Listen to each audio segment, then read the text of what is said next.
right, time for something heavy outside our Beacon Hill studio. Cosmo Macero of O'Neill & Associates, Peter Kadzis of the late Boston Phoenix. First week of unemployment, Peter. How's it going? Not yet.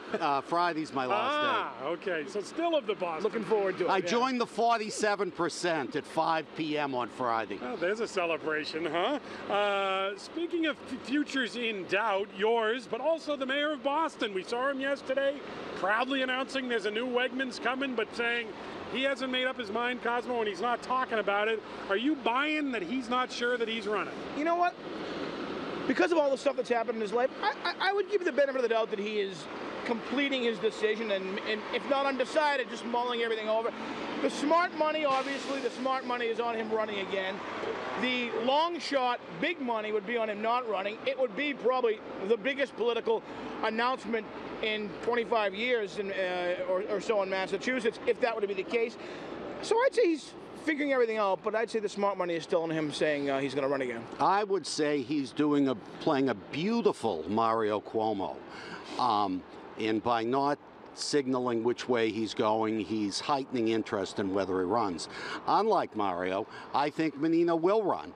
The only reason that he won't run is if his wife, Angela, just, convinces him that it wouldn't be in his best interest if his health wasn't up to it. But I say he's running, and I think he's doing a marvelous job of building suspense. I think the mayor's convinced himself that he's undecided. He has not convinced me. He is definitely running. He looked too happy yesterday announcing the Wegmans deal, for example. Speaking of not happy, let's talk Cyprus for a second. And rare is it that the heavy hitters go international, but I think this is fascinating. Cosmo, you're a business guy. Yeah. This is unbelievable what's going on over in this tiny country. It is.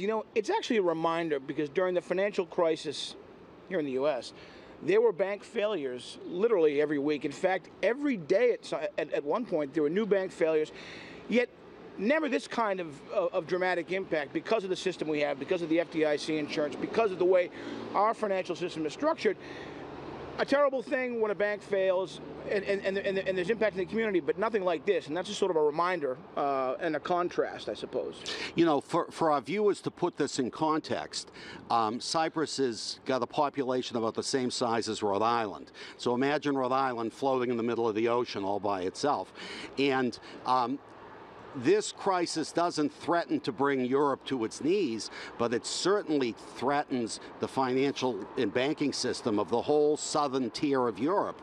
That would ripple through to countries like Germany, which are very strong, which in turn would ripple through to the American stock market. Yeah. So this shows how interconnected we all are, and it shows what a thin veneer the larger recovery actually has. Also, if you were in Cyprus, they'd be taking 40% of your account right now with your huge account. Absolutely. It also I think makes you second guess the idea of an offshore haven for money, which a lot of U.S. investors consider.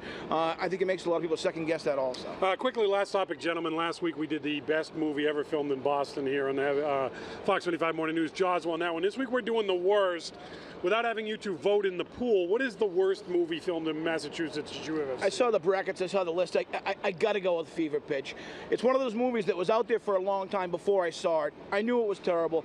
And then I on-demanded it, I think, one day, one afternoon, and confirmed how bad it was. That scene where that first scene, or that early scene where he's splitting up the season tickets, I knew right then, this movie's awful. It's awful. Fever Pitch is truly a horrible movie. In some ways, though, it's so bad that it's almost good.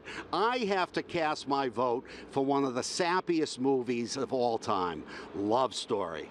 Love is never having to say you're sorry. I don't think the next generation understands just how bad of a movie line that was and how insufferable it was. Good hockey scene, though. Great hockey scene. Good hockey scene, and good hockey scene. In the beautiful Ryan O'Neill. Yeah, the beautiful Ally McGraw came off as slow down. As just. Cosmo doesn't mind Ryan O'Neill's hockey scenes, but calling her the beautiful Ally McGraw, that's where you draw the line. Actress, but she was just insufferable. Ryan O'Neill, I think, was typecast as adult playing adult. Yeah. Oh, truly bad.